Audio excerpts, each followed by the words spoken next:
Hey guys, and welcome to the Lower Chesapeake Bay Fishing Report, the first podcast to bring you the local offshore, nearshore, and inshore fishing report, whether it's good, bad, or ugly. We got a great fishing report lined up for you guys this week, but first let's hear who's making the show possible. Tired of battling salt corrosion on your boat, trailer, and reels? Meet Salt's Gone, your ultimate solution. This powerful, instantly acting chelating agent tackles salt and brine with ease, featuring corrosion inhibitors to protect against future damage and surfactants for a thorough clean. Salt's Gone is pH neutral, making it safe for all boat materials, metals, glass, paint, vinyl wraps, and more. Highly concentrated, just 1 gallon creates 100 gallons of ready-to-use solution. Apply it with or without running water. It's perfect for any situation. Use code GT10 to save 10% at saltsgone.com. Or if you need faster delivery, use Amazon or your favorite retailer. Listen up, folks. AFTCO has a new promotion for all Great Days Outdoors Podcast Network listeners. They're now offering a camo sunglasses cleaner cloth with any purchase of AFTCO products. I especially enjoy their hooded sun protection shirts, as well as their Seiko fluorocarbon. All you got to do to get your coupon code is text LCBFR to 779-345-2918. Again, just text the letters LCBFR to 779-345-2918 to get subscribed to our email list, and we'll send you the promo code via email.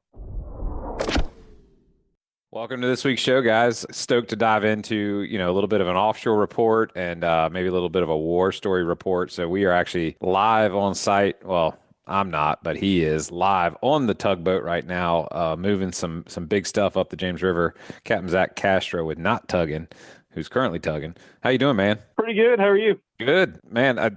I love hearing your stories about what's going on the tugboat. I kind of like picture these, Discovery Channel type job interviews where they go on site and look at, what's it like to be on a tugboat and all the huge stuff that you guys use, the ropes, the tackle or the block and tackle, or whatever that stuff's called that shackles and all the crazy mess that, moves these huge things around. So it's always cool to picture what it must be like working aboard a tugboat. Yeah, people don't realize how big the lines are on these things, especially you go from like a guy fishing all the time. You see the little lines you use, 3/4 inches of big line for, docking a boat. And, here our average size line's 2.5 inches around. That's crazy. I've stumbled over my words there. I don't think block and tackle is the right thing. I think that's some old like pirate ship stuff or something. But when you guys look at like your Rolodex of stuff that you have to have on board, like how many feet of rope and like what are some like the big stuff that you guys keep aboard that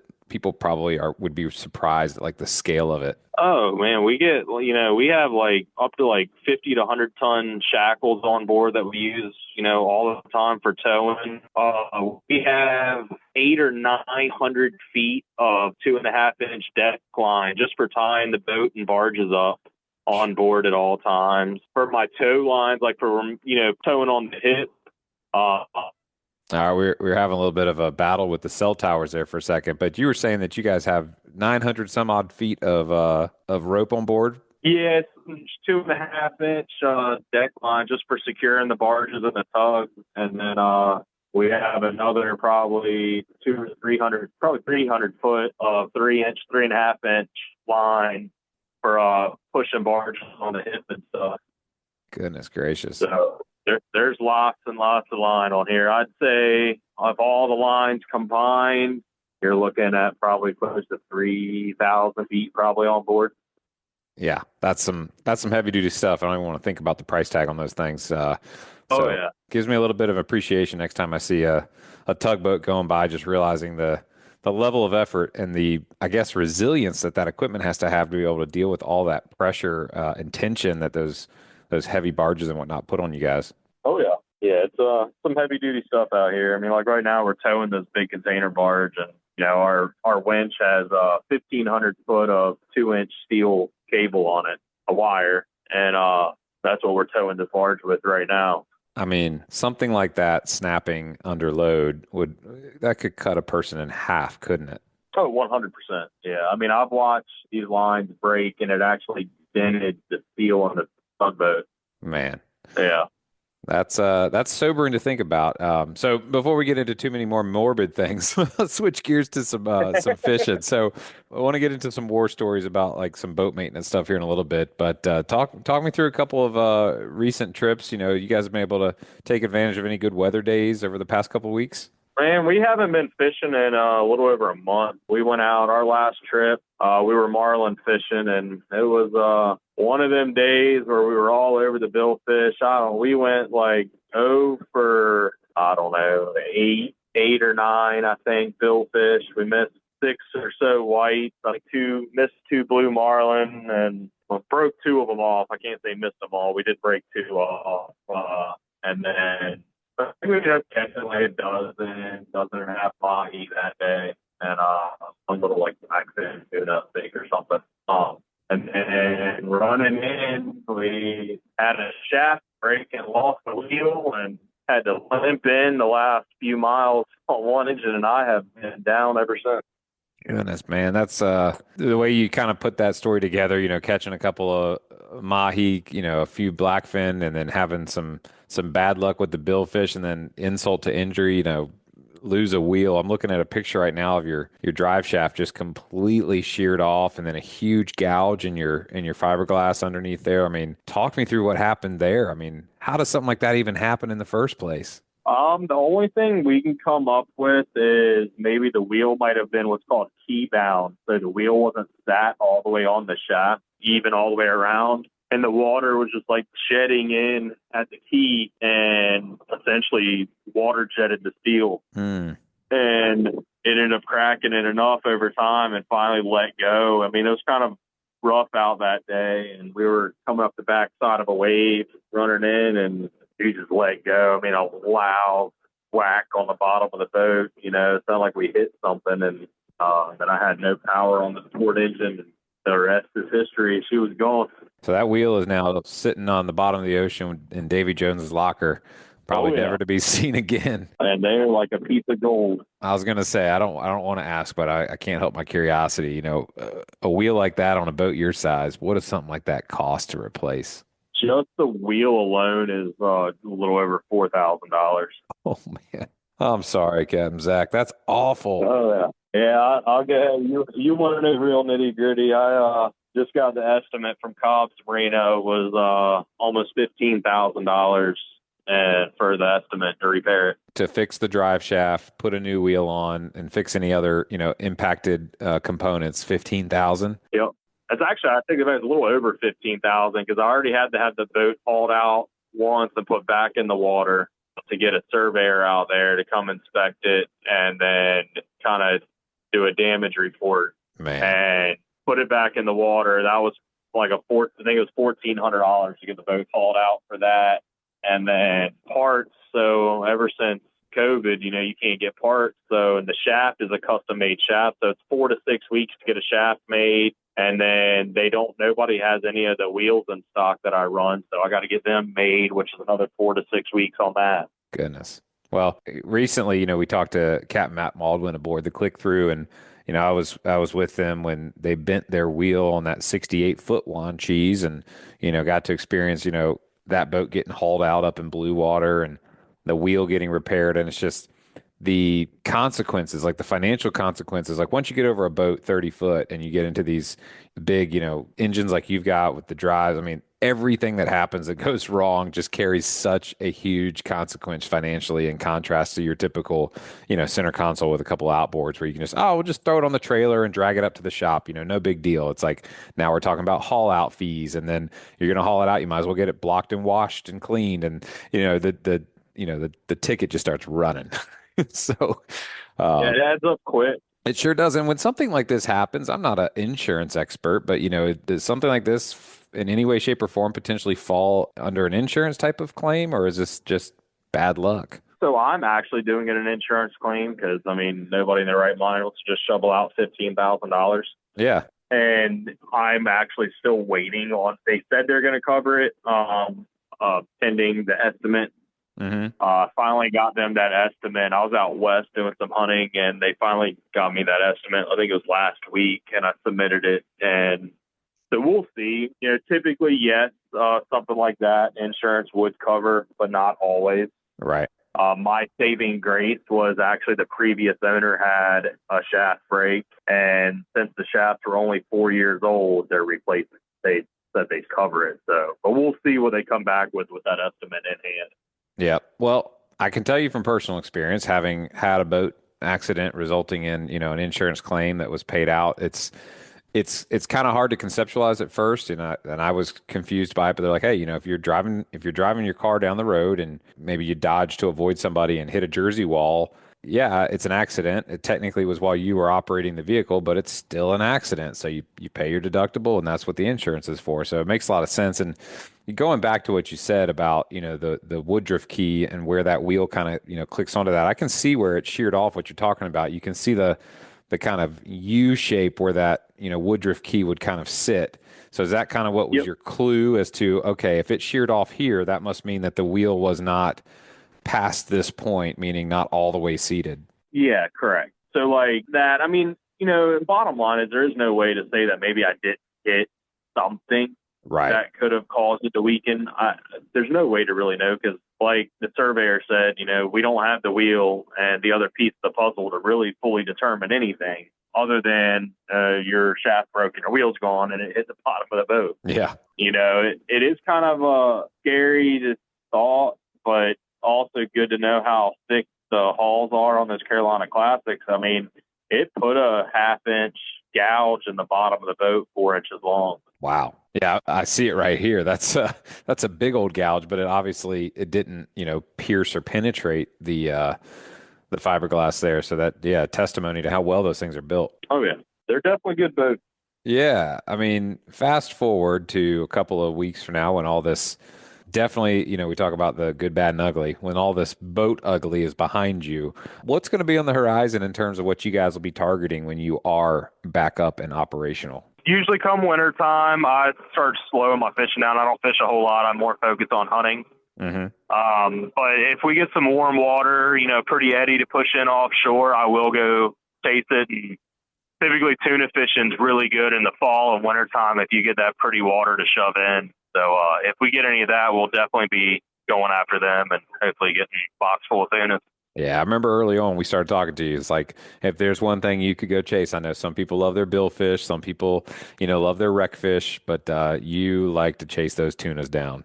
Oh yeah, yeah, and that's about the only thing that'll probably get me to stop hunting for a little while and take a day off to go fishing. Yeah, absolutely. Well, we haven't heard a whole lot of tuna, this year. What do you think will happen with this bluefin tuna run potentially? And I have to believe that if those bluefin run, you might put the bow or the rifle down and go get on the boat for those. Yeah, if the boat's all back together and everything's 100%, I'll go chase them a day or two. Last year when they were showed up, every time I felt like I was home from work, it was kind of like when the bite just kind of died out. Mm-hmm. And I never really went mess with them. And last year I was in the middle of replacing all the electronics in the boat. I would assume there's a lot more people fish for them. And, so there was a lot more seen. If everything's together, I'd go out there and chase up there too. Yeah. I mean, and I think they'll show up. Yeah. The chance to get hooked into one of those big things is awesome. So we'll definitely have to keep a dynamic look at what's going on with that. And should those things show up and you guys start going out there, is that something that folks would be able to potentially book a trip with you for? If it gets to where it's good and, I have some interest, yeah, I would book some trips for it. Like I said, I kind of shut everything off in the wintertime because I don't like just taking people's money for no reason. Right. Yeah. I'm not out to take someone for an expensive boat ride. It's hard for me to charge people money for that. So I try to be as honest with everybody as I can when they do book a trip with me. And I feel like, hopefully it makes them trust me and, want to book again. Like if I do say, hey, fishing's good, they'll actually be, all right, well, he said it sucked before and, we still call it some fish or whatever. And I feel like it goes a long way. But yeah, I would potentially book some trips. It'd be kind of just on. Right. Definitely the classic, under promise and over deliver methodology when it comes to fishing. And certainly, an expensive boat ride if I'm a paying customer and I pay, a couple $1,000 to go for a boat ride that doesn't catch a whole bunch of fish, yeah, that might be considered an expensive boat ride. But I don't think that compares in terms of expensive boat rides to the last boat ride you had on the way in when that wheel broke off. So I definitely had a very expensive boat ride that day. that is understatement. But hopefully, when she's all back together, she'll be even stronger than before. And for folks that, obviously things are a little wound down for not tugging right now, but the folks that want to, think about a future trip or check out your stuff online, what's the best place for them to go to, or maybe the best way to get in contact for booking a future trip? Best way to get in contact is going to be on my cell phone at 757-685-6873. You can call or text me there. If you want to just check stuff out, our social media, we are on Facebook and Instagram at Not Tuggin'. And then we do have a website as well, nottugginsportfishing.com. We are able to book trips for next year as well. So don't let the slow fishing slow that down. Absolutely, yeah. Folks that have maybe a key date that they want to go target some tunas or anything else, mahi, you name it, and you want to get that opportunity to go out there with Captain Zach himself, now would be the time to get on there and book it well in advance. Man, I wish you a safe trip up the James. Thank you for stepping out for a minute and dodging some cell towers and talking some fishing and some boat war stories with us. That's right. It's definitely part of it. A lot of people don't see it. Unfortunately, my charter got to see it firsthand, the ugly of it, last time. But, we still got in. They still got some fish, and luckily it happened close to the beach, so, they didn't have to go for a long, boring ride. Yeah, that's the truth. I mean, it is a good reminder of just, how much is at stake when you do go out there to those bigger, offshore days and put yourself, way offshore. The consequences are much higher. So, having that bigger boat with the two engines and even in the case where that had happened, further away from shore, at the very least, we would have been, comfortable and, warm and all that good stuff too. And I just kind of, yeah, say that as a loose, I guess, warning to those that are thinking about, future trips coming up soon. If your boat doesn't have curtains or this side or the other, don't chance it with the elements. Just, go book a trip with somebody that's got the right boat for it. Absolutely. Wintertime is not the time, especially to be messing around with stuff and figure out you don't have everything right. Right. Amen to that. All right, man. Well, smooth seas to you up the James River, and we'll be talking with you real soon. All right, man. Thank you. You're welcome. Guys, stick around for a quick word from our sponsors, and we'll be back with another segment shortly. Hilton's Offshore Charts. The days of heading out and blindly looking for good fishing areas are pretty much over. Don't waste time and money on fuel searching for fish. You need the most recent, highest resolution images to not only know where to go, but where not to go. The knowledge provided by today's technology is critical when planning an offshore fishing trip. So make the choice that professional captains all over the East Coast make and choose Hilton's Real-Time Navigator. The easy-to-use interface and excellent customer service will have you on the fish every time you go. Check them out at hiltonsoffshore.com. That's hiltonsoffshore.com. All right, y'all. Here we go. It's time for a inshore report. I'm excited to bring back a friend of the show, Mr. Jesse Wilkins, who's hanging out over there at Long Bay Point bait and tackle a lot, as well as out in the creeks, just absolutely crushing the inshore fishing. So, Jesse, welcome back to the show, man. Yes, sir. What's up? Thanks for having me again. Yeah, man. I'm excited to, have you back on and talk a little bit about what's been going on. I really enjoyed your last report, doing a deep dive into some of the things that you use, tips and tricks to be successful inside of Lynnhaven, which I think, would you say it's fair to say that those same tips and tricks are probably applicable wherever you are in terms of a inland waterway.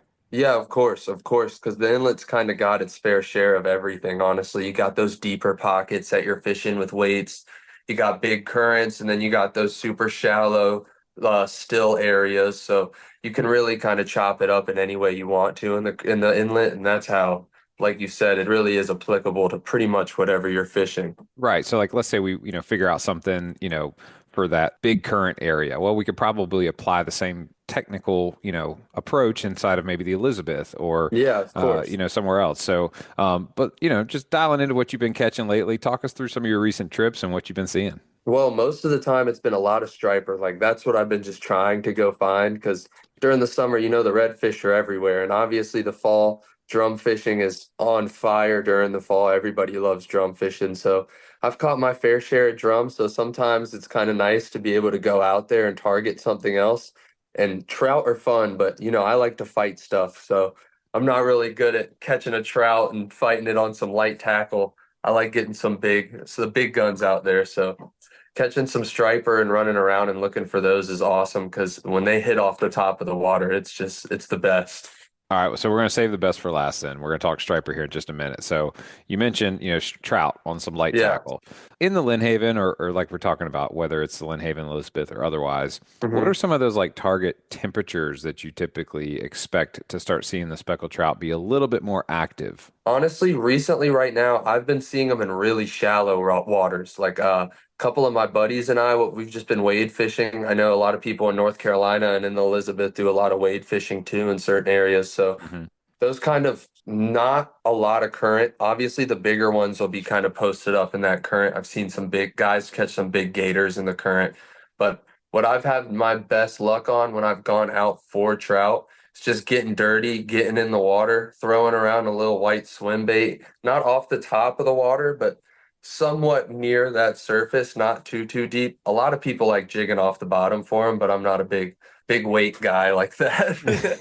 I keep it very simple, dude. I like the fish imitation, and that's about it. So throwing around something white is my favorite color for trout because I swear they see that white and there's something just clicks in their head. They're like, whether they're hungry or not, whether they want to eat it or break it in half, they're gonna bite it. So That's a good point. Trout, in my experience fishing for trout, unlike maybe, other species like a puppy drum that may pick up a bait off the bottom, trout yeah. kind of are more ambush predators and they'll kind of Hmm. see it, visualize it, and then decide on how they're going to approach and attack it. But going back to the question about temperature, I realized as soon as I asked it, you don't have a transducer on your waders, so you don't know what the exact temperature is. But would you say that it's safe to say if you're finding them in those shallower waters, near those edges where you're able to wade, Yeah.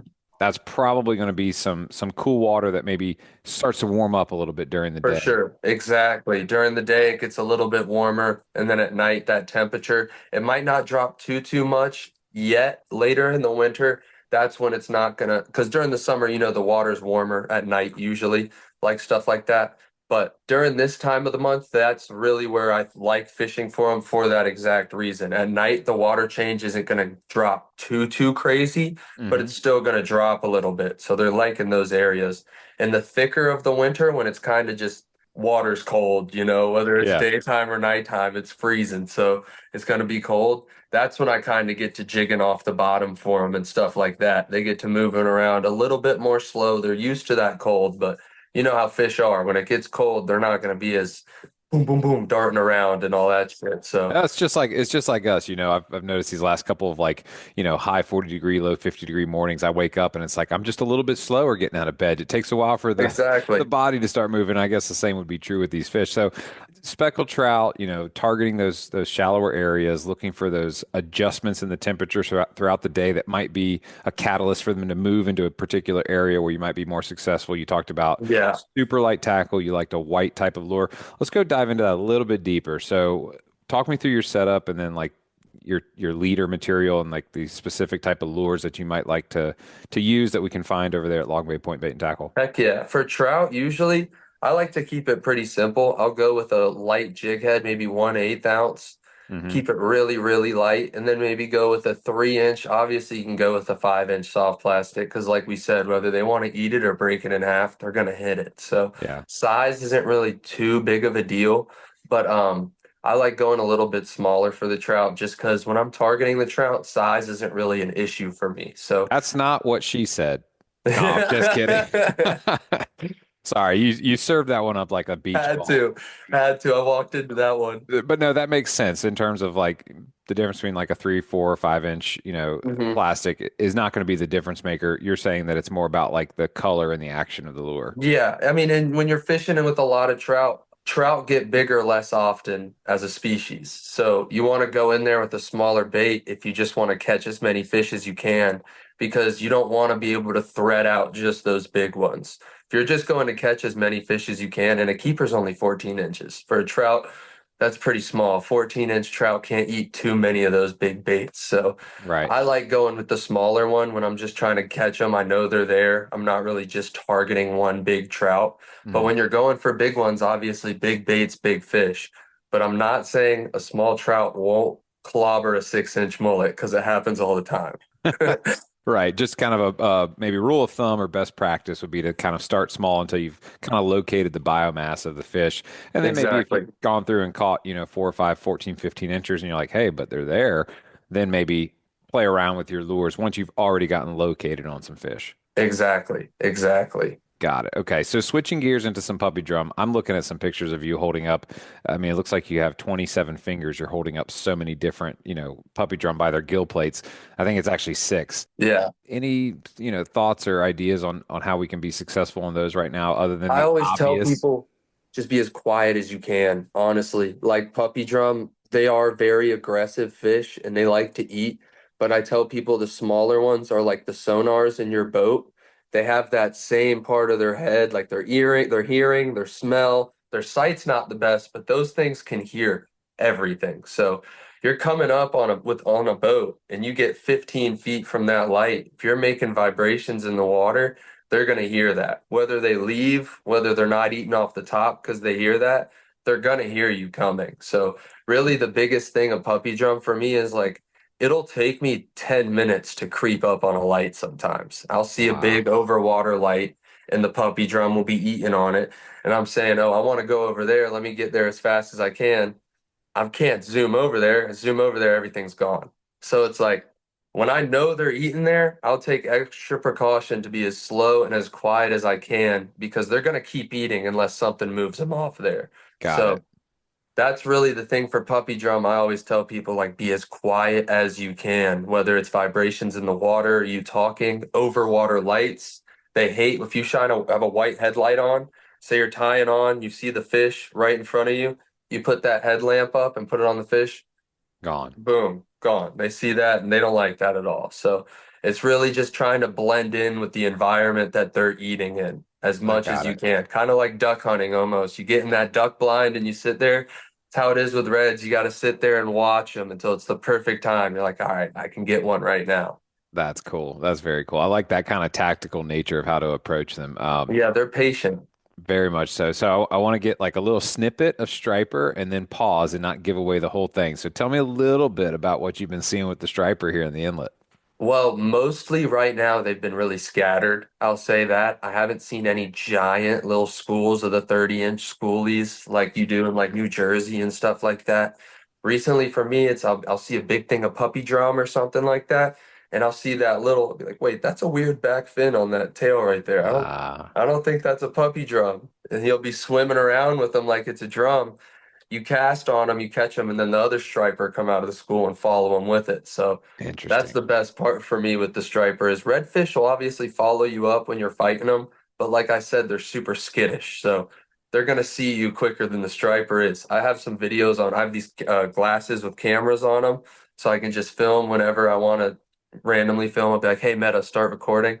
I have videos of me getting striper to the boat and my buddy literally dropping a bait right at the boat, like cobia fishing. When the cobia Uh-huh. follow it up, drop it right on them at the boat, boom, doubled up right there. That's That's awesome. just like one of those things about striper that you don't really get with the reds as much that I really like. That's cool. So I'm gonna pause there on striper information because I really want people to talk to you about striper fishing because it is neat how, Brady always talks about like I think they're coming back this year, we're seeing some trends that are pointing in a positive direction.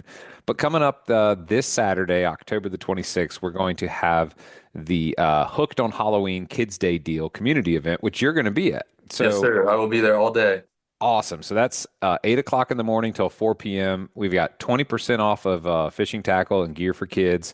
We're going to have some candy and treats. You're going to be there and some others to help folks maybe, choose out the right rod and reel and tackle. So it's just going to be a really fun time to come together, celebrate Halloween, have some fun, goof off, and then talk fishing and get some savings. So if folks that are listening, want to get out, meet you in person, maybe learn a little bit more about some striper fishing or maybe pick your brain on some other Heck stuff. yeah.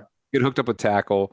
Tell us a little bit more, maybe some things I left out that's going to be happening this Saturday at Well, Long Beach. it's going to be great. We're going to have everybody there. It's going to be a good time. Mostly, it's really just if you have questions about anything, and like I said, it's for the kids. So we want to get these kids on as much fish as they can so we can come out. They can come out there when we're older and they can stomp us and their little crappy boat setups like I did when I was a kid. We'd go out there when we were 16 and we felt like the man going out there and catching fish with all these older guys not catching anything, you know?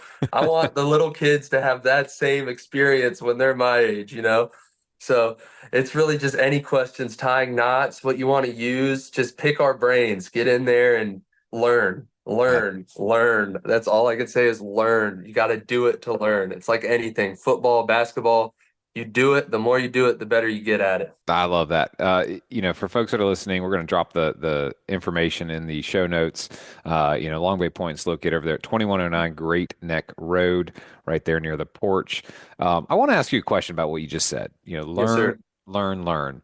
Fishing can be frustrating sometimes when either things aren't working out or you're losing tackle or even worst case scenario, you're like seeing fish on your fish finder or you're seeing them, tailing and you're not getting bites. Like in those scenarios, when you go back to when you were green and not very good at catching fish, Yeah. maybe you were born a great fisherman. I don't know, but No, I I'm was sure you not. had a time. Yeah. How long on average would you say like it takes to like stick at it to where you're going to finally kind of breach that bell curve and start to be successful? Like, are we talking like a couple of trips, several weeks worth of trips? It took me years because I've been fishing for 5, 6 years, and I wouldn't actually say I've been fishing but 2 years of my life, if that makes sense. Like you Yeah. get into fishing, you're kind of joking around, like you're learning what it's into, and then it either takes you by the collar and it's like, yo, you really like this, and you kind of get addicted to it, or it's like it's a little bit of a slower pace thing. You're like, all right, I don't know if I like this too much, and then you got to get into it. You got to catch the fish to like it. And for me, I always grew up around it. So I kind of took advantage of what it was. I was like, oh, fishing, like whatever. Like, I don't want to do that. I've done that forever. You know what I Yeah. mean? Like, and then I got older and you start being able to do stuff by yourself. And I was like, dang, this wasn't as fun because I didn't know what to do, like to the extent of where I could do it myself. Right. Then you kind of figure out how to do it yourself and you can do it your own way. It's like you're your own coach. Like I said, with the basketball and football, it's like your own coach. It's a team sport, but it's just you at the end of the day, you and whoever you want to bring out with you. So that's my favorite part about it. It doesn't really matter how long you've been doing it. It's a mindset thing. What Yeah. you're going to let yourself learn, what you're going to let yourself go through. Because I will say every fishing trip I've ever had that I was like, this sucked. This was too much effort. Like, say the boat broke down or something, you got to clean the boat and it took way longer than you thought, or just whatever it was. At the end of the day, every one of those fishing trips, I think back on it, I'm like, that's what I learned the most on. If I Mm. had more of those, just, all right, I want to go fishing. I don't have the opportunity to. Let me stop thinking about it. Let me get on the boat. I think that mindset part of it is 70% of it, because that kind of helps and affects how much you're going to learn, if that makes sense. That makes a ton of sense. And I like that analogy of like, it's like a sports game and you're the coach, but you're also the whole team and you're going to learn Yeah. as much as you let yourself learn. So my takeaway from that is, when you feel yourself getting frustrated, open your mind and just zoom out a little bit and look at what options, like what could I do different? Should I get into some different water? Should I get Yeah. into some different lures? Should I look at my, depth finder a little bit more detailed, whatever the case. And then I would say as a plan B, C, D, and E, when you do get to that point of true frustration, just rolling over to the tackle shop Yeah. whenever you're working and be like, Jesse, help me, man. I'm Help me out. struggling. I'm struggling. And for me personally, it's like we all have that thing we kind of naturally get good at, but then life is a team sport. So, come get the recipe, but you still got to be the one to put the ingredients together and bake it. So I wouldn't know anything if it wasn't for my buddies that taught me how to fish, the people at the tackle shop. I worked there when I was, I think, yeah, 15 years old. I started working there, and I was a bass fisherman. I grew up on a farm in Chesapeake back in the day. So it was like, I didn't really know anything about this saltwater stuff like that. So it was kind of a new thing for me.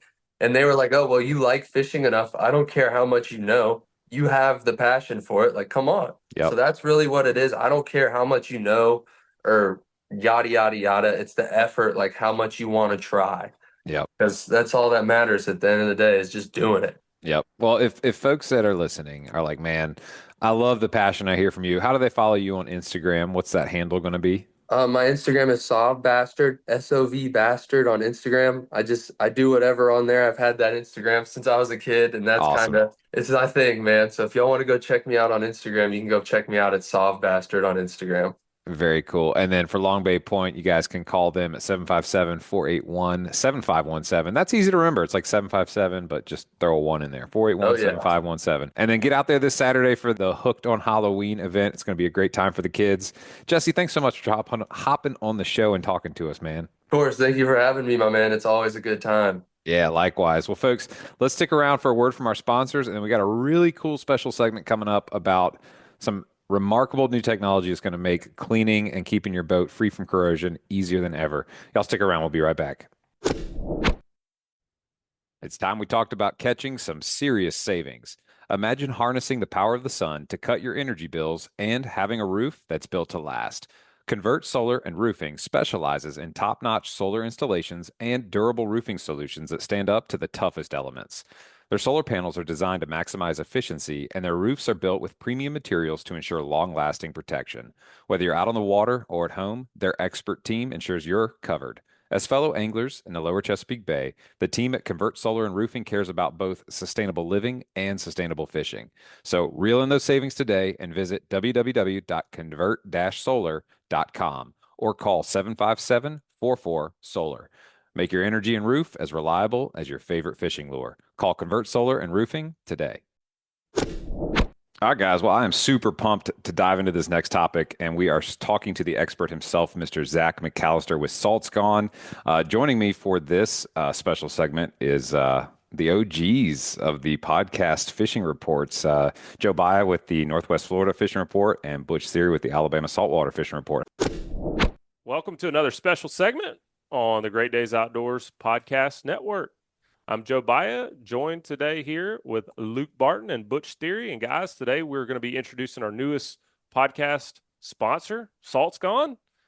More importantly, though, than having a new sponsor is I'm really excited that we are able to bring products on here that really, really work. We've been testing, I don't know, what 2 years now, I guess we've been using the product, Butch. Luke, how long has it been? At least two. Yeah, I think we met Zach 3 years ago at ICAST. Yep. And I pretty quickly bought a bottle and pretty quickly introduced it to Luke not too long after that. Yeah. I mean, I love to help companies get the word out about their products, regardless of whether or not we've used it or not. But when we're going to say something works, like we want to have had some time with it. It's everything works for the first 6 months, right? And then things start to deteriorate. We've all had that happen. This is the opposite of that. Salt's Gone is something that is going to keep stuff working probably longer than it would have without it. Luke, you're going to talk about that a little bit today with your outboard on your boat, and Butch, you've really seen it with your new boat. You finally kind of took the leap into a new boat, and I guess you'd say you've really seen over time that it still looks new. Yeah, it makes a big difference, man. It really preserves your wax. It keeps that shiny surface shiny. It just protects what you already have on there. Your whole wax, with all kinds of other different soaps. I'm always chemicals, soaps and chemicals. I'm always very wary of getting it on the hull to strip the wax, getting on all the soft parts on the inside that I wax. Seems like it's a constant battle, and Salt's Gone's been a real game changer. Yeah. Well, we're going to learn about all the ways you can use it today. To do that, we're talking with Zach McAllister. So Zach, good to have you, man, and thanks for being a sponsor. It means a lot to us that you put some of your advertising dollars with us and want to reach the folks that listen to this podcast and keep it free for them. I mean that's probably been a big part of us being able to get the word out to folks about various different things when it comes to fishing, whether it's the fishing report or conservation topics that we talk about a lot on here. And you're a part of that. So thanks for joining us, man. And thanks for being a sponsor. Before we get into Salt's Gone, a lot of people think, man, it's just a boat soap. Well, we're going to talk about that a little bit more. Before we get there, tell everybody a little bit about yourself and how you got involved with Salt's Gone, how you got started with it. Yeah, sure. And thanks for having me on, and grateful to be a part of it, So I'm 37 years old now. So I think this is my 16th year in the corrosion industry, and previously I was kind of in a different, sector of it, really on the surface prep side. So what that looks like is after things are all rusty and corroded.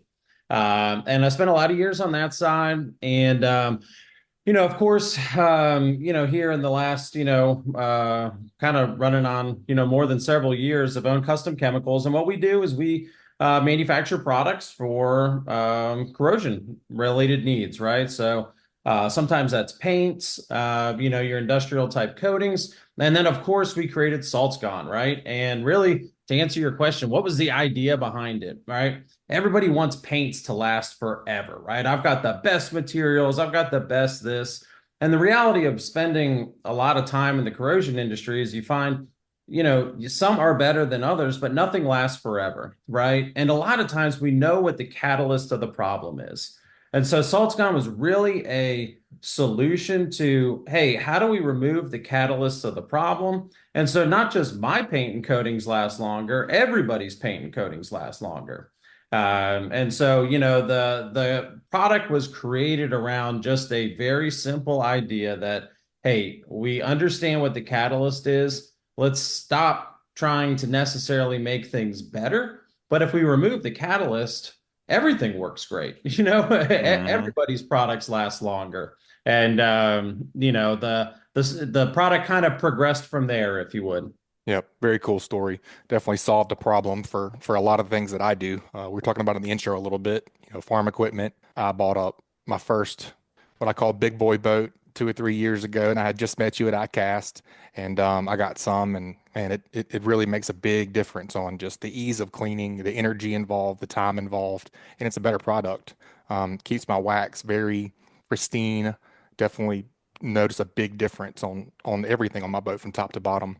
I introduced it to Luke. I know he's been using it on his boat as well. I know Joe's used it some at the farm and on his boat as well. Can you explain a little bit about the product, how it works, and why it's so effective to remove salt and corrosion? Yeah, well, some of it is kind of understanding the challenge, right? So, kind of remember that this product was created around a little bit more of an industrial use. Of course, being in Houston, we've got a big oil and gas industry, lots of chemical plants, those types of things. And so, even when you were talking, you'd mentioned, man, it's great on my wax, right?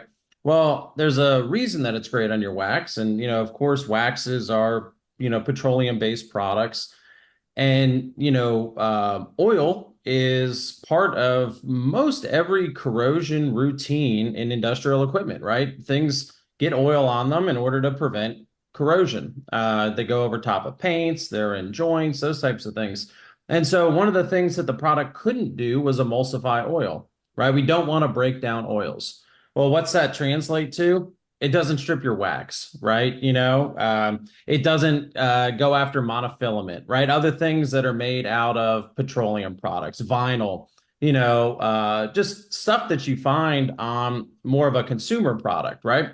Really what the product is it's chelating salt. So specifically, the process is called chelation. So in very basic terms, we're giving the sodium something it likes more than chlorine, and we're giving the chlorine something it likes more than sodium. Then there are corrosion inhibitors in there. So the corrosion inhibitors are, when you see those online videos and you see people putting rusty tools in there, like Luke's, right? And then they come back and it's not rusty anymore. That's just a visual aid, right? You can visually see those corrosion inhibitors working. And then lastly, there's surfactant, right? So surfactant is just, I call it the expensive word for soap, right? But, surfactant's jobs is really just to help things get into places that they wouldn't normally be. They relieve surface tension. And that's why they help get dirt off your car, or your boat, or whatever it is. But those surfactants allow the product to get into all those nooks, crannies, cracks, and crevices. When you're using it on your boat, it also just helps to take off the general dirt and grime. Now, we obviously know, because it's kind of the opposite of a product that takes away blood and guts, right? So you probably figured out the limitations. Dried blood and guts are going to be no good. But when you understand why, right? Hey, in order to remove that blood and guts, I got to break down oils and I got to attack iron, right? And this product is really the opposite of that, right? Hey, we don't want to attack oils. and we don't want to break down iron. It's kind of the opposite. And so, I have found after doing this for a while that when people understand corrosion better, it makes sense, the way that corrosion products work, right? Hey, we want to remove the salt. We want to protect against it, and we want to get it into all the places that the salt could have gotten to. And really, we put that in some nice consumer packaging so that, we can easily hit our boat when we come back in at the end of the day. Like you were talking about those crannies, those crevices, like I can remember, years ago, Butch and I working on the charter boats and deckhanning, and I can remember my first summer trying to actually clean the boats in the afternoon after we got back in from fishing all day long. You put in a 12-hour day, and then I had it in my mind, I'm going to save that money and clean that boat myself. And you wipe down enough rub rails and enough, aluminum railing to try to truly get all the salt off of it. And you realize really quickly it is extremely time consuming. And so what ends up happening, at least with me, maybe other folks, I'm sure, are much more diligent, is you just start taking shortcuts. I mean, you're like, well, it'll be all right. It'll be all right just this one time. And then just this one time turns into, yeah, I never really wiped that stuff down because it just takes forever. And like, that's the biggest thing I've noticed about it is like, there's so many little spots on a boat that salt can get into after a day's use that it's a whole nother day to detail your boat and get it cleaned up after a hard day of fishing. This allows you to spray it on and trust that it's going to work and get it out as long as you know where you need to spray and that type of thing. So the only question I have about it really is, are there any surfaces that it isn't safe for? Like, is this something where you don't want to go to a rocker panel, on the inside of a console and spray this product on all those connections? You want to use something different. Is there anything we need to stay away from?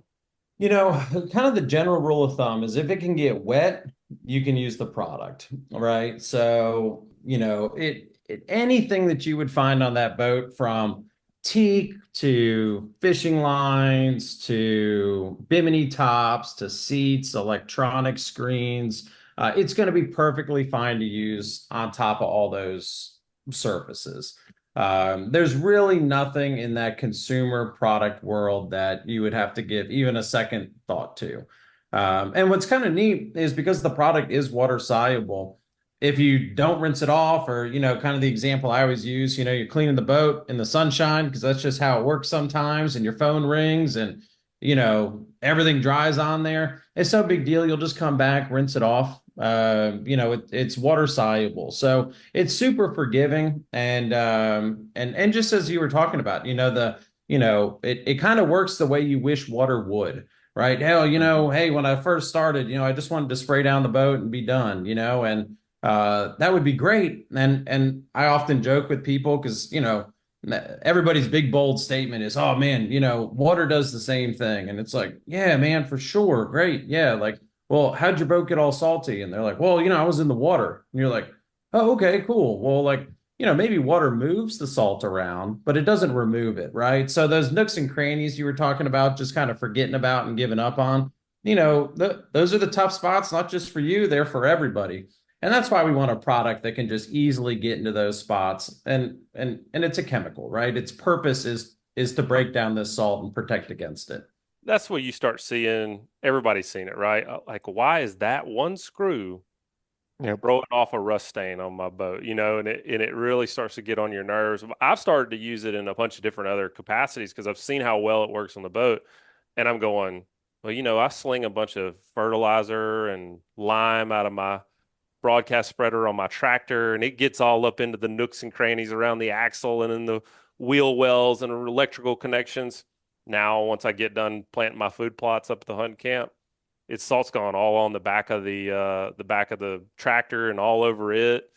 My little electric hunting buggy, lots of electrical connections there on those battery terminals and whatnot. I give it all spray down, give those brake components a spray down. I've noticed a big difference in a lot of other uses. What other uses are you seeing other people using it for? Y'all are big in aviation and also with like road salt for cars, right? I mean, what are some of the surprising things you've seen people using it for? Before the aviation came around, the transportation industry sort of popped up, right? So when we introduced it, really on that more consumer level, the marine industry was super natural for me, living here on the Gulf Coast, that was just a very natural synergy.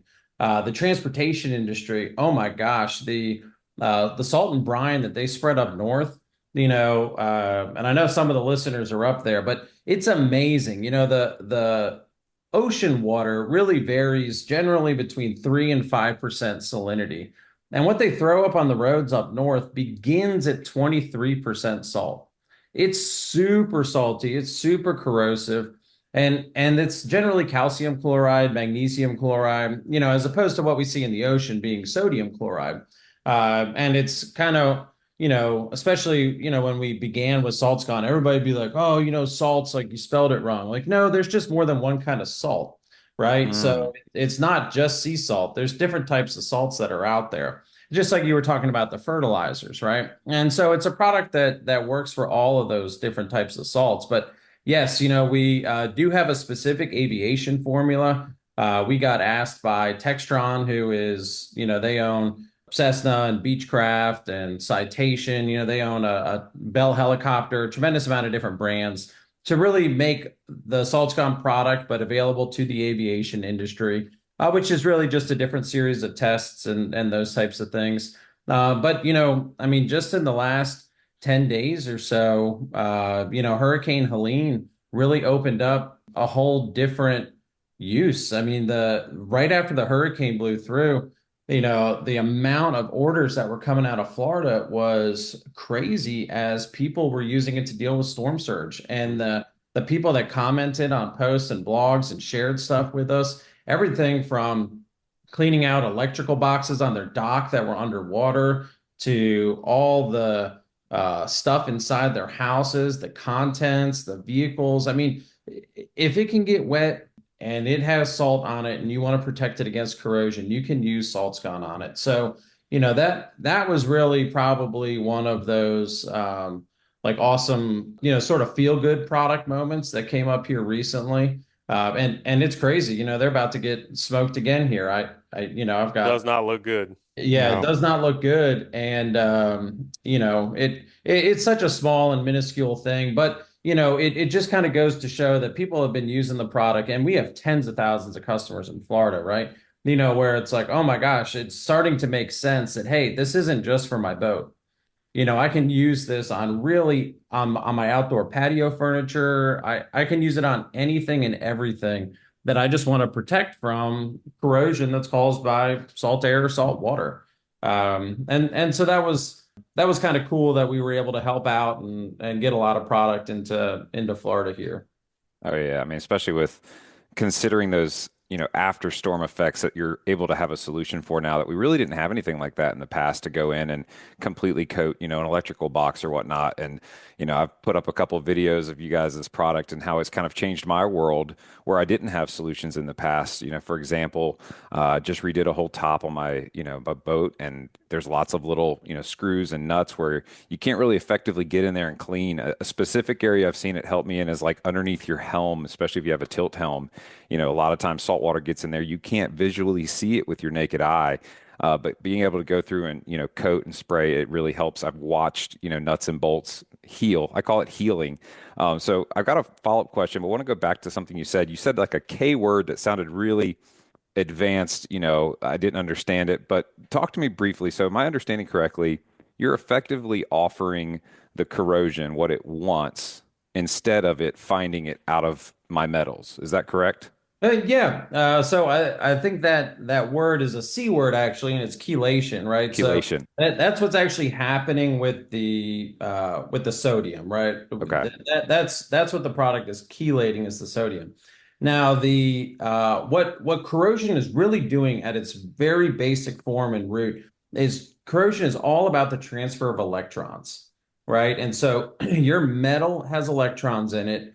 The sodium and the chlorine come together, and they just have this insatiable desire for electrons. So when it lands on something, it just wants to pull those electrons out. And that's what we visually see as corrosion, right? And so, what a water-based corrosion inhibitor is doing is it's providing huge amounts of electrons. And so, once the salt is removed, right, we chelated the salt, right? So it stopped the problem. And then all those surplus electrons are really just allowing that new salt that's going to form, because this isn't a force field for salt, right? Sometimes people misunderstand what the product is doing, right? This isn't a force field for salt, but when the salt does land on it, it has something to attack, right? Which is those surplus electrons. And that's why you do it every time you take the boat out, right? It gives you some relief, as that salt gets on there. It gives it something to consume. And then it goes, and then it's time to kind of rinse it off and start all over again, kind of repeat the process. But that's what zincs do on your boat. That's what the anodes do in your motors, right? It's the same thing. It's something to give off free electrons, because that's all that salt can think about, right? Is electrons. Right. And that's what we visually see as the bad stuff. Yeah, that makes perfect sense. And I think, understanding that the consistency is important. So in terms of like those long-term benefits, it's kind of implied, right? You want to take care of your vessel, you want to take care of your boat, your farm equipment, your airplane. You invested a lot of money and time into it. Just be consistent in your salts gone use and you'll be good to go. And the neutral pH factor too, I think is kind of that key component as well, correct? We're kind of just safe to put it on everything down to our rods and reels, etc. It's not an acid, so to speak, like other products on the market. Yeah, for sure. So even the concentrate of the product, right? So of course for normal use, you're using it at 1 to 100 with water. But even the concentrate of the product, it has a neutral pH. It's just got a pH of 7, which strangely enough, salt has a pH of 7 as well, right? It actually has a neutral pH.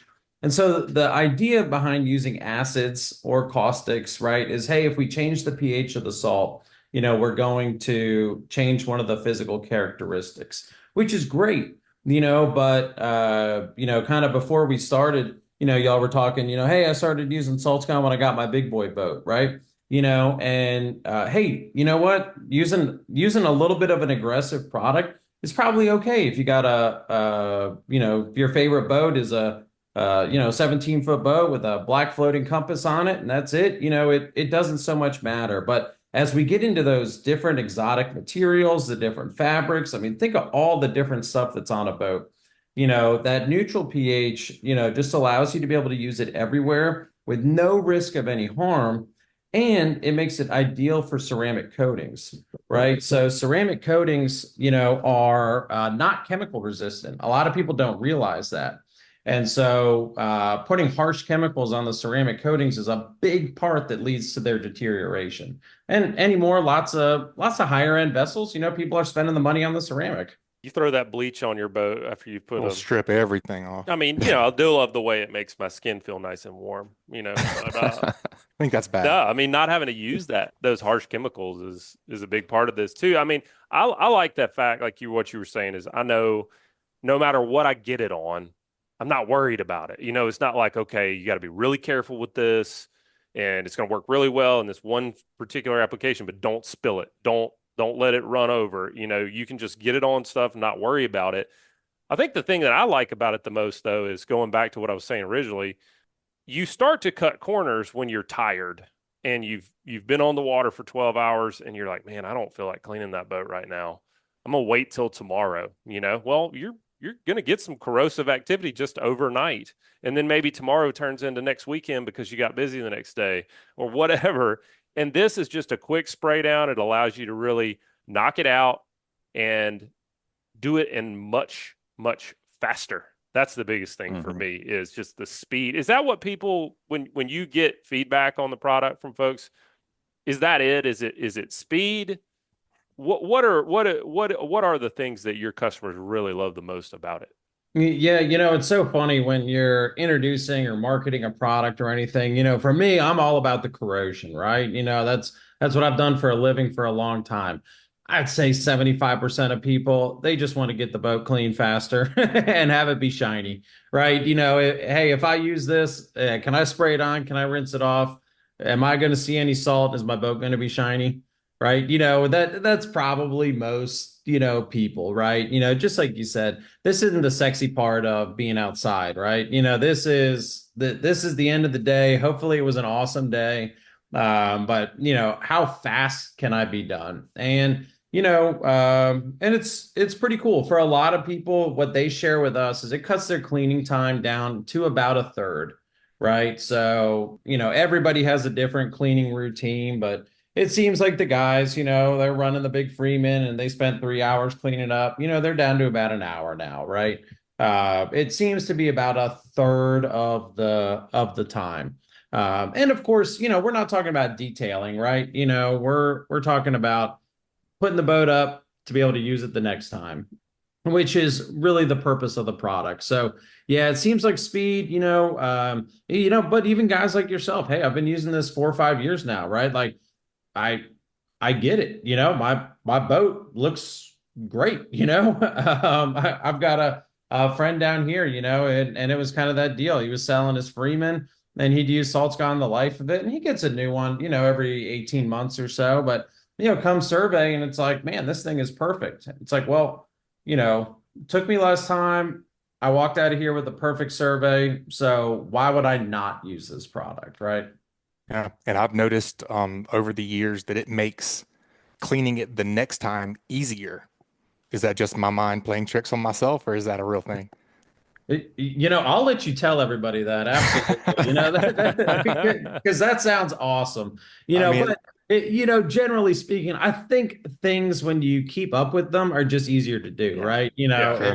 If you clean your garage out, every month, somehow Yeah. it seems Easier. easier than when you do it, once a year, right? Was it Stuff just doesn't accumulate. was it surfactant, the last ingredient that kind of leaves that like little bit of waxy coating behind? Is that the technical term for it? Well, that's what you're seeing is kind of that shiny part. And when you Okay. spray it out, how you get like the little bit of bubbles. It's not meant to be overly foamy, right? Because sometimes I find like, foam is a little difficult to deal with as well, right? So the foam acts as that visual. But yeah, that's what you'd see. And that's where like if you hit the brush to it, you could feel, it feels a lot just like, soap would, right? And that's the surfactant that you're seeing, and that's really what you're seeing afterwards that gives it that shiny look. And if I understood from some of the original things that I studied about it was that, surfaces that maybe are a little bit porous at like a microscopic level, it over time starts to kind of help to fill that in to where things might rinse off a little bit smoother or wash off a little bit easier the next time. so Kind I'm of like not what so I'm not crazy. I don't think you're crazy. I No, think I it mean, you actually does are, work but that way. that's not the reason why. Yeah. That's been my experience Different, whole anyways. different conversation there. Yeah, because I've got a classic boat. It's 30 something years old, and I have lots of, surfaces that have aged, so to speak. And as I started to use it religiously, it was almost like that stuff you put on the windshield. Next time it rains, it just kind of flowed off a little bit easier. Well, I'll tell you something that's not, part of your imagination is, when you use a product where you're doing less scrubbing, we don't realize, we put all those little micro scratches and things, right? Like, I don't know if you've ever had a new car where that paint is absolutely perfect, and then you start going through the car wash and it almost seems like the car gets dirtier faster, right? When you start putting all those little micro scratches in there, and this, imagine, wax or ceramic, right? You're putting those little micro scratches in there. It holds dirt, right? It doesn't allow it to relieve that surface tension. It holds dirt. So really, in a perfect world, less scrubbing, you're not imagining what you're seeing, right? The all that extra waxing and or the ceramic or whatever you're putting on, right? Is not getting those little micro scratches in it, which is Yeah. what holds those water beads up, what holds the dirt, kind of makes them not work the way that they're supposed to. So yes, getting rid of some scrubbing absolutely will, help kind of the long-term results of the other products that you're using, we don't sell or pretend Salt's Gone as a replacement for, still go wax your boat, right? Still go do those things, right? This is an aid to help you speed up your cleanup and get rid of the corrosion. Zach, I bought my dad a gallon of the concentrate. He's got a tower boat that, my dad, he's getting on up in age, and I wanted to make it a lot easier for him to clean that aluminum every time. It'd be tough for him to get up and, get up there and do that every single time. And having that spray nozzle, being able to just hit that aluminum up top has been great for him. Keeping his boat more consistently clean and corrosion free. Looking at the website, I see y'all have got a bunch of different bundles there, where one of the areas I see that just always is neglected is boat trailers. I mean, we all do this, right? Like we go drop our boat in the water, we pull it out, we wash the boat up real good, but how many of you crawl up on the underside and clean your leaf springs and your hubs and bearings? And not a lot. And so what I see constantly is those shackles start rusting out pretty quick. Y'all have got a bunch of different bundles where you've got sprayer bottles. I mean, I guess you can just kind of keep a bottle of this in the back of your truck and knock that trailer off when you pull the boat out of the water. You've also got engine flush kits too. If folks want to go and check out all the different ways people are using the product around in the marine environment or otherwise to just ultimately deal with corrosion, where would you tell them to go? And you being a sponsor, are there any special offers you have for our audiences here? Sure. And so, really, I'll say, Luke brought up, hey, a while ago, I made a video and blah, blah, blah, which is awesome. We absolutely love that. So if you go over to our Facebook page or Instagram, almost all of our content is customer submitted content, right? So if that's how you like to consume, you just want to see what other people are doing, Facebook, Instagram, TikTok, is going to be awesome. And it's just at Salt's Gone, right? And as a little side note to that, we love that content so much. If people do, we not only like to share it, but we do send you guys gift cards and those types of things for that content. So, feel free to send that. If you want to get into the nitty gritty, how it works, kind of see the overview of all the different products, just go to saltsgone.com, right? It's kind of broken up into automotive, aviation, marine, coastal living, which is kind of the stuff around your beach house, that type of thing. And it's got just tons of information. So just kind of depending on exactly what you're looking for, Facebook and Instagram or the website, it's going to have a lot of content for you and a lot of user generated content as well, which we really are grateful for. And of course, when you're on saltsgone.com, right on the checkout page, we, have the ability to enter that discount code. Use Great Days 10 in there, and you'll get 10% off the whole order. And everywhere in the U.S., the lower 48 anyways, we do offer free shipping as well. And is that Great Days 10 TEN or the number 10? The number 10, 10, all one word. I'm glad to clarify that because I'm definitely going to take advantage of it. I hope our listeners do too. And I just got a little testimonial to share as well. I had a recent issue with one of my two engines where a manufacturing issue with dissimilar metals. And so the whole engine had to be taken apart, the lower power head removed, etc. And what was remarkable when they got in and looked at the exhaust manifold where it exits down the bottom, because I religiously flush with it as well. The metals below, in the exhaust manifold where it was consistently getting flushed with the Salt's Gone were pristine. There wasn't even one sign of pitting. And these are 2018 Yamaha 150s with just over 2,000 hours on them. And so to see that in contrast to where, those dissimilar metals inside where the flushing doesn't get was completely blown out and corroded was really, really remarkable. The guys at the shop couldn't believe it. I'm like, hey, look, you just flush it with this stuff and it just keeps things maintained. I don't know what to tell you. So I'm certainly a believer from personal firsthand experience, both on, the rods and reels, the cast nets, the boat, the trailer. I am that nerd that washes my trailer religiously because I have personally changed leaf springs and it will break your back. So just do yourself a favor. Spray the Salt's Gone. Yep, that's right, Zach. We definitely appreciate you sharing that Great Days 10 code with our listeners, man. We enjoyed having you on today. Did you know every 40 seconds, someone has a heart attack or stroke? In that moment, every second counts and every critical decision matters. Air Medcare Network's air ambulance providers can provide life-saving care directly to those in need at a moment's notice.